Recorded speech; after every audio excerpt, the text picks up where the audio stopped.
on this edition of News 2. I'm April Knight in for Sandra Gumansing. Topping our newscast, as we reported, there are now 3 car barges operating between St. Thomas and St. John, but those several weeks where sometimes there was only 1 car ferry left a mark. And the impact was not confined just to residents or tourists traveling with their vehicles. The shortage affected public safety, waste management, and construction businesses as well. Here's more.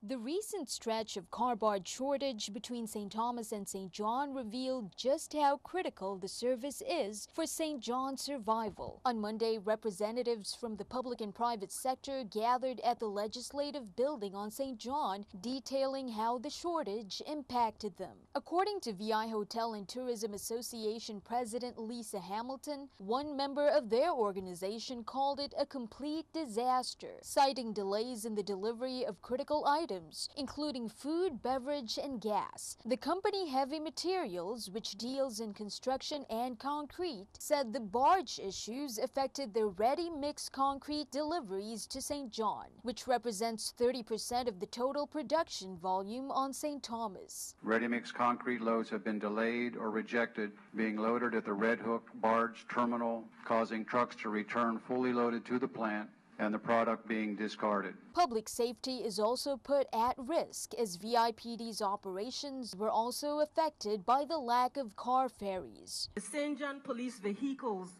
that had to be transported to St. Thomas for routine mechanical service by the dealership, as well as weekly maintenance at a VIPD motor pool, had to be deferred due to long lines. The VI Port Authority Board recently rejected a request by Varlac Ventures to also operate their own car barge. According to the existing car barge operators, they continue to do their best in spite of challenges and the lack of government subsidies. It was also difficult for us as well, listening to our community ridicule our service. We have more often than not prioritize the good of the community over our bottom lines. Meanwhile, on Tuesday, the Committee on Government Services, Consumer and Veterans Affairs continued hearings on St. Croix. They considered Bill number 31-0049, which would reduce auto insurance premiums for drivers 50 years and older. A representative from AARP made the case for why the territory should support its senior motorists. Due to many of the limits and logistics of our public transportation system here in the territory, owning and driving your own vehicle is often the only way for seniors to reduce the impact of isolation, remain independent, and stay connected in our communities. Virgin Islands government officials must extrapolate from this data that there will be a significant shift in local driver demographics in the not-too-distant future. Meanwhile, the Virgin Islands experienced another major ratings downgrade. Fitch Ratings sunk VI matching fund bonds into junk bond status on Monday. The territory's general credit rating was also lowered to a B+. The downgrades are linked to Congress's passing of the PROMESA Act, which aimed to save Puerto Rico from fiscal collapse. According to Finance Commissioner Valdemir Collins, the reasoning was that if it could happen to Puerto Rico, it could also happen to other territories. The lower ratings mean greater risk for investors and higher interest rates for the territory. Also, still no update on the shooting deaths of 2 police officers on St. Croix. Officers Leisha Lamy and Kai Javois were found dead on Hams Bluff Beach in Frederickstead nearly 2 weeks ago. One police officer, Francis Williams, is out on bail after being arrested for stalking Lamy, the female victim. According to court documents cited by the Daily News, Williams had made unwanted advances on Lamy. Other than Williams, no arrest has been made. Police are asking for your help. If you have any information on these crimes, please call Crime Stoppers at 1-800-222-TIPS or 911. Also, no update still on the shocking murder of a firefighter right in front of a St. Thomas fire station, but a private entity has offered a reward for any information leading to an arrest. The firefighter, later identified as Gregory Lewis of St. John, was shot in the back of the head while he was sitting on a bench outside the hotel company station by Fort Christian. Call 911 if you have any information. A public vigil, meanwhile, will be held on Wednesday evening outside the hotel company fire station. Funeral services for Lewis will be held on Monday, August 29th, 11:30 a.m. at the Shiloh Seventh-day Adventist Church. He will be laid to rest at the Eastern Cemetery in Smith Bay. Senator Kenneth Gittens responded to Lewis's shooting death with a call for better lighting and security cameras. According to Gittens, who is the vice chairman of the Senate Committee on Homeland Security, Justice, and Public Safety, these measures can help deter criminal activity. It is a shame that even after this incident, that the area in front and around the firehouse still remains dimly lit, especially with the talks of this murder incident possibly being a case of mistaken identity. We need to protect our firefighters. Nothing is certain, but perhaps more lighting would have deterred this and other criminal activities, and perhaps more lighting would allow potential eyewitnesses to be more certain of the descriptions of the perpetrator. As we reported on Monday, election board members from both districts met with the intent of certifying the primaries, but internet issues caused them to postpone that process. Today, Tuesday, that certification happened. According to Joint Election Board Chairman Arturo Watlington, they've only seen an increase in the number of votes, and there were no significant changes that would upset the initial voting day tally. He can view the final primary 2016 results on the election system's website. That's www.vivote.gov. Looking ahead to the general election, Election Supervisor Carolyn Fox announces the casting of lots for general election candidates. That includes delegate to the House of Representatives, at-large legislature, the legislature, Board of Elections, and Board of Education candidates. That will take place at 5:30 p.m. on Thursday, August 25th at the St. Croix Election Office in Sunny Isles, on St. Croix, on St. Thomas at the Election Office in Lockhart Gardens, and candidates must be present to pick their lot. If the candidate cannot appear, they can send a representative with a notarized letter. Otherwise, an authorized election official will pick the lot for the candidate.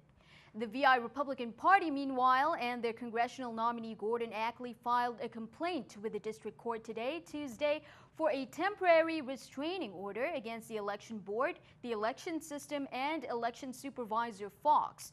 What they're asking for from the court are these: to stop election officials from holding the casting of lots on Thursday, stop the printing of any ballots for the general election in November, require election officials to place Ackley on the general election ballot as the Republican candidate for delegate to Congress, and also require election officials to hold a Republican Party primary election.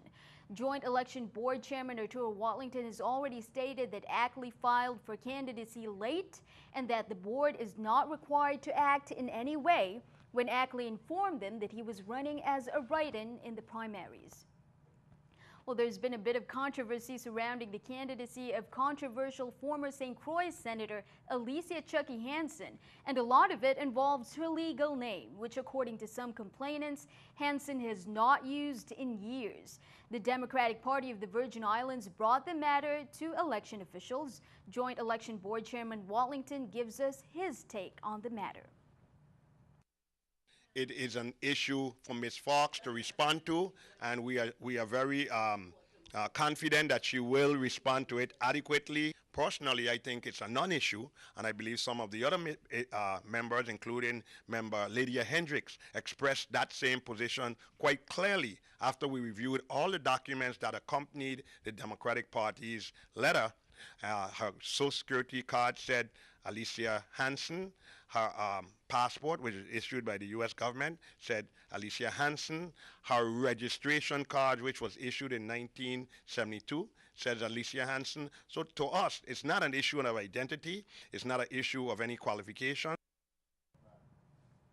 Turning our attention stateside, President Barack Obama visited parts of Louisiana that have been devastated by floods over the past couple of weeks. He spoke with families impacted by the tragedy and said more than 100,000 people have applied for federal assistance. This trip comes amid criticism from Republicans that the president should have been there sooner. Karen Kaifa is in Denham Springs with the latest. This is not a one-off. This is not a photo op issue. President Barack Obama has now seen the devastation in Baton Rouge with his own eyes and has promised to provide whatever federal resources are needed to rebuild the flood-torn region. As of today, federal support has reached $127 million. That's for help like temporary rental assistance, essential home repairs, and flood insurance payments. 13 lives lost, more than 60,000 homes damaged. The Red Cross calling the floods here the country's worst disaster since Superstorm Sandy 4 years ago. I want the people of Louisiana to know is that you're not alone on this, even after the TV cameras leave. But some Republicans say this trip should have come sooner. The White House announced the visit on Friday afternoon while the president was on vacation in Martha's Vineyard. It's also when Republican presidential nominee Donald Trump and his running mate Mike Pence were here themselves. They've never seen anything like it. Honestly, Obama ought to get off the golf course and get down there. The president of Livingston Parish, one of the hardest hit areas, says he would rather see politics set aside for the sake of his residents. My concern is getting our parish back up and running. We're resilient people, but we have been knocked out. We got up, we fought back. Anything that FEMA, GOSEP, the governor's office, certainly the president of the United States can do to help our parish, that's what I'm focused on right now. In Livingston Parish, Louisiana, I'm Karen Kaifa. Keeping an eye on the economy, here's a look at our stock market watch with the New York Stock Exchange.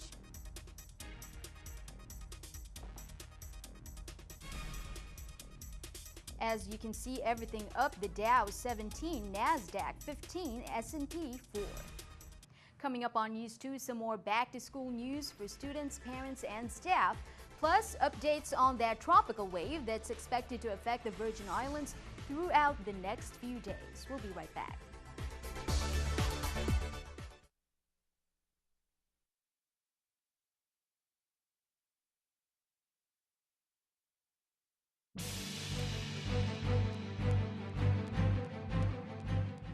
Welcome back. There's going to be a water interruption in the Frederiksted area on Wednesday, August 24th.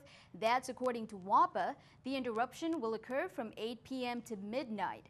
WAPA customers west of Estate 2 Williams, to include Estates Wim, Hannah's Rest, Two Brothers, Smithfield, the town of Frederiksted, and Concordia West may experience low to no water pressure. That's while WAPA's maintenance crews replace a defective valve to upgrade the current water system. You're advised to store enough water for use during that time. Motorists are also advised to follow all traffic directions for everyone's safety. In court reports, a man accused of murder remains behind bars, unable to post a $750,000 bail. Jason Coulter, 32, is charged with first-degree murder, second-degree murder, among other various charges of assault, using a dangerous weapon, and attempting to destroy evidence. That's in connection with the November 2014 death of his roommate, William Ray Bennett. On Friday, Coulter, through his attorney, made a motion before VI Superior Court Judge James Carroll III to reduce his bail to only 2% of the original amount and to allow him to be released into the custody of 3 persons who are willing to act as third-party custodians. He also requested to be placed under house arrest with electronic monitoring. But Assistant Attorney General Eugene Conner Jr. vehemently opposed the defense's motion and suggested an increase in bail to $1 million. Also on Friday, Judge Carroll sentenced Desi Henry to 1 year in prison for illegal possession of a firearm. Henry, 22, of Venice Retreat, accepted a plea agreement. He pleaded guilty to the April 17, 2013 crime involving illegal weapons. In exchange for the guilty plea, Henry will be sentenced to 2 years in prison to run concurrently with the 40-month federal prison sentence that he is already serving and be given credit for the time served. According to court documents, Henry was found to be in possession of illegal weapons in 2 separate incidents. And finally, 2 men who were accused of breaking and entering into my brother's workshop have both admitted to the crime. Alan Buckwheat Samuel, 42, and Kyle Francis Woods, 46, pictured there, both appeared before Judge Carroll on Friday morning. They pleaded guilty to the January 27th offense. Allen and Woods both entered a plea agreement. Carroll sentenced Samuel to 4 years behind bars. However, he has scheduled Woods' sentencing to September 13th, pending a pre-sentence report from the Office of Probation. Turning to police reports, we've had a couple of vehicular incidents recently. On Monday, August 22nd at 6:15 in the morning, 911 call center dispatched the Traffic Investigation Bureau to an auto collision involving a Mr. Roberto Rivera of Estate Profit. Here's more from the VIPD. Mr. Rivera was traveling on the Melvin H. Evans Highway in the vicinity of the Air National Guard and the Patrick Sweeney entrance from west to east when his vehicle veered to the left lane and collided into a road sign and guard railing. Mr. Roberto Rivera, 29 years old, was transported to the Wang Iflui Hospital where he was pronounced dead by the doctor at 8:58 a.m. I'm Glenn Drake, Public Information Officer for the VIPD. Also on Monday at around 6 in the morning, another auto accident on Williams Delight Main Street Road.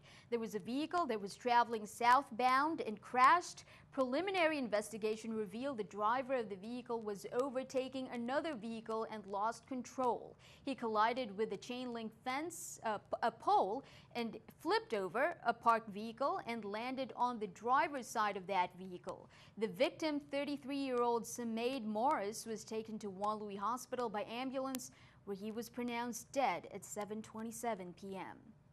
The Unified Command in San Juan, meanwhile, is continuing its salvage operations of the Caribbean Fantasy. It recently caught fire while traveling between Puerto Rico and the Dominican Republic. Salvage operations involve establishing a mechanical ventilation that's to circulate the air through the vessel, and then a marine chemist will certify that the vessel is safe for entry by personnel facilitating the overhaul of the vessel, removal of cargo, and continuing salvage operations.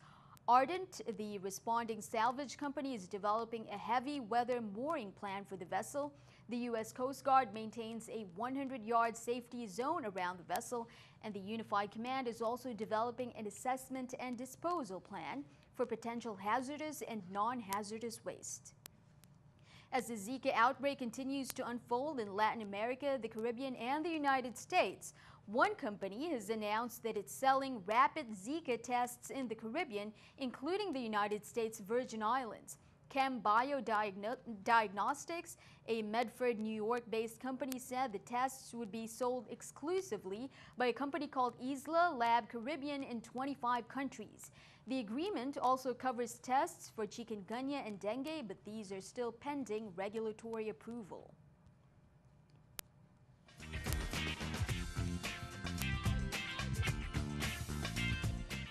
Here's some back-to-school news. The Yvonne Milliner Bowski Elementary School has announced registration and orientation dates for the school year. On Tuesday, September 6th at 8 a.m., registration only for all new students K through 6th in the cafeteria. Students should be dressed in full uniform and must be accompanied by a parent. Parents must bring the official placement letter from the Curriculum Center as well. At 9 a.m. the same day, there's an orientation meeting for kindergarten students and parents only in the library. And then the following day on Thursday, September 8th at 8 a.m., orientation meeting for primary 1st to 3rd grade students and parents in the cafeteria. And finally, on Friday, September 9th at 8 a.m., an orientation meeting for intermediate, that's 4th to 6th grade students and parents in the cafeteria. For more information, contact the Bowski Elementary School at 775-3220. Wednesday is looking like a wet day for the Virgin Islands. The National Weather Service is advising the VI of a tropical wave located about 550 miles east of the Lesser Antilles. Invest 99L is forecast to bring showers, thunderstorms, and strong winds to the territory on Wednesday. Heavy rains are expected beginning Wednesday morning and becoming stronger throughout the afternoon. Moisture associated with the system is expected to linger over the territory through Friday, and weather conditions should improve by this weekend, according to the Weather Service. Environmental conditions could become more conducive for Invest 99L to develop when it moves near Hispaniola and the southeastern and central Bahamas later in the week. Well, stick around. Your News 2 AccuWeather forecast is coming up next.